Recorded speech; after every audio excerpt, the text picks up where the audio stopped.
எனக்கு பேர் Chittaranjan Das, principal Sri Jayendra Saraswathi Ayurveda college Chennai. எதுக்கு நீங்கள் சாப்பிட்றாங்க, ஏன் சாப்பிட்றாங்க, அது சாப்பிட்டா தானே என்ன ஆகும், அது புரிஞ்சு வச்சுக்கணும். திட்டக்கூடாது. திட்டி வச்சதுன்னா ரிவர்ஸ் மைண்டில் போய் ஜாஸ்தி சாப்பிடுவாங்க. அது ஃபஸ்ட்டு பார்த்துட்டு பண்ணி வச்சதுன்னா நம்ம சமாளிக்க முடியும். அதுக்கப்புறமா நம்ம என்ன பண்ணோம், நல்ல டயட் கொடுக்கணும்.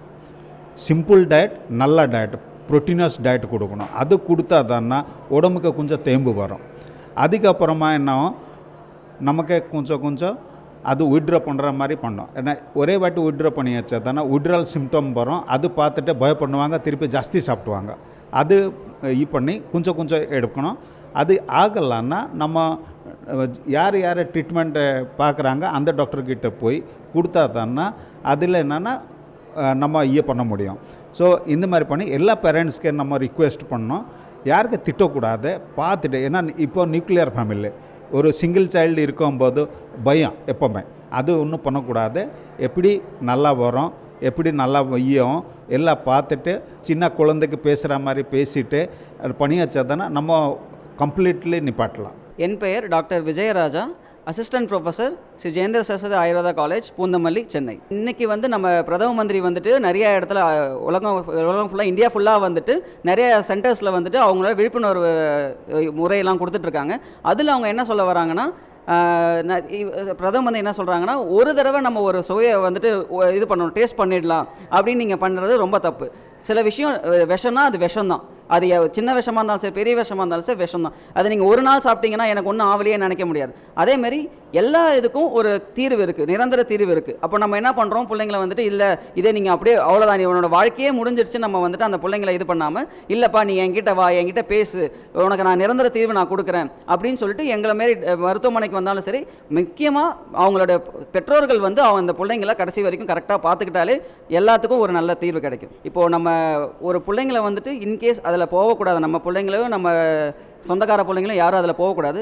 போயிட்டாலும் தயவு செஞ்சு அவங்கள திட்டாதீங்க, தயவு செஞ்சு அவங்கள டைப் காஸ்ட் பண்ணி இல்லை இதுக்கப்புறம் இந்த பிள்ளைய உருப்படாது அப்படின்னு சொல்லிட்டு நம்ம பிள்ளைய ரொம்ப இது பண்ணும்போது அப்போ அவங்களுக்கு நம்ம மேலே வெறுப்புணர்வு அதிகமாகும். ஐயா சொன்ன மாதிரி அதில் திரும்பவும் அது பக்கம் தான் போகணும். ஒரு விஷயம் விட்டுட்டு இன்னொரு விஷயத்துக்கு சரி இதில் இன்னும் கொஞ்சம் போதையோ, அது அவங்க நினைக்கிற போதைன்றது ஆக்சுவலாக அந்த போதைன்ற ஒரு கான்செப்டே கிடையாது. அது அவங்களுக்கு அது போதைன்னு அவங்க எடுத்துக்கிறாங்க.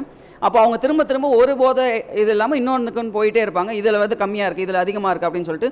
அது மெயினான இது என்னென்னா ஃப்ரெண்ட்ஸோட இது தான். நல்ல நண்பர்கள் நிறைய பேர் இருக்காங்க, எனக்குலாம் நல்ல நண்பர்கள் நிறைய பேர் இருந்தாங்க. அதனால தான் நான் இப்போ கொஞ்சம் ஓரளவுக்கு நல்லா இருக்கேன். அதே மாதிரி ஐயாவுக்கு பார்த்தீங்கன்னா அவங்களோட ஃப்ரெண்ட்ஸ் சர்க்கிள்லாம் ஐயா எப்பயுமே சொல்லும் போது ரொம்ப இன்ஸ்பைரிங்காக இருக்கும் அவங்களோட இதெல்லாம்.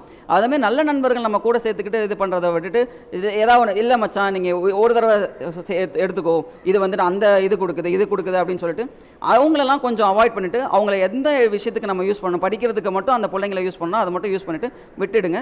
அதேமாரி பிள்ளைங்கள ரொம்ப திட்டாதீங்க. இன்கேஸ் அவங்க அதில் வந்துட்டாங்கன்னா எங்களை மாரி நிறைய இப்போ நான் ஆயுர்வேத மருத்துவம் மட்டும் நாங்கள் சொல்லலை. இப்போ நாங்கள் ஆயுர்வேதன்றதாலும் ஆயுர்வேத பற்றி பேசுகிறோம். அலோபதியும் இருக்கிறாங்க, சித்தா மருத்துவமும் இருக்காங்க, ஹோமியோபதி மருத்துவம், எல்லா நேச்சுரோபதின்னு சொல்லிட்டு ஒரு செப்பரேட் இதுவே இருக்குது. அவங்களாவும் அவங்க சைட்லேருந்தும் நிறையா பண்ணிட்டு தான் இருக்காங்க. ஸோ இது போல் விற்பனைலாம் நிறைய ஏற்படுத்தி போதையில்லா சமுதாயத்தை உருவாக்கும். நன்றி. மனித குலத்துடைய மிகப்பெரிய எதிரி யாருன்னு பார்த்தீங்கன்னா போதை தான். இதை நம்ம யாரால மறுக்க முடியுமா? கண்டிப்பாக மறுக்க முடியாது. மாணவர்களாக இருந்தாலும் சரி, குடும்பமாக இருந்தாலும் சரி, எந்த நிலையில் நம்ம பார்த்தாலும் இந்த போதைப் பொருள் தான் பல பேரழிவை ஏற்படுத்துது.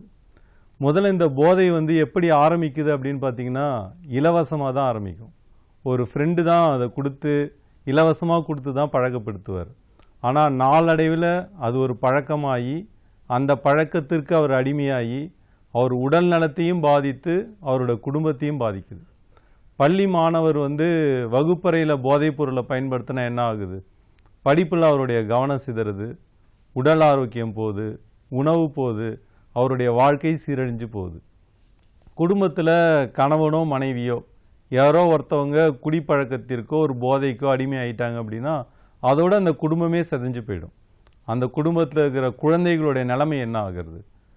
ஒரு சாலையில் ஒரு வாகன ஓட்டுநர் போதையில் வாகனத்தை ஓட்டுறாரு அப்படின்னா அந்த சாலையில் எவ்வளோ விபத்துகள் ஏற்படுது. இப்போ பார்த்தீங்கன்னா நம்மளுடைய வாழ்க்கையில் போதை எங்கெல்லாம் வருதோ அங்கே எல்லாமே சீரழிவு தான். அப்போ சமுதாயத்தில் ஒரு மாற்றம் வேணும் அப்படின்னா போதையில்லா இந்தியாவை நம்ம உருவாக்கணும். இது யார் கையில் இருக்குது அப்படின்னா யாரோ ஒருத்தங்க பார்த்துக்குவாங்க அப்படின்னு நம்ம விட முடியாது. இது ஒவ்வொருத்தருடைய உரிமை, ஒருவருடைய கடமை. எங்கெல்லாம் நம்ம சமுதாயத்தில் இப்படி ஒரு இழிநிலை இருக்கோ அந்த இடத்துல கேட்க வேண்டிய இடத்துல நம்ம இருக்கிறோம். போதைப் பொருளில் ஆட்கொண்டு இருக்கிறவரை நம்ம எள்ளி நகையாடக்கூடாது. ஆனால் அவங்களுக்கு உறுதுணையாக இருந்து அவங்கள பேசி கவுன்சில் பண்ணி அவங்கள நல்வழிப்படுத்துறதுல நம்மளுடைய பங்கு இருக்குது. ஸோ ஆகவே நாம் போதையில்லா இந்தியாவை உருவாக்குவோம், போதை இல்லை என்று சொல்வோம், போதையில்லா இந்தியாவை உருவாக்குவோம்.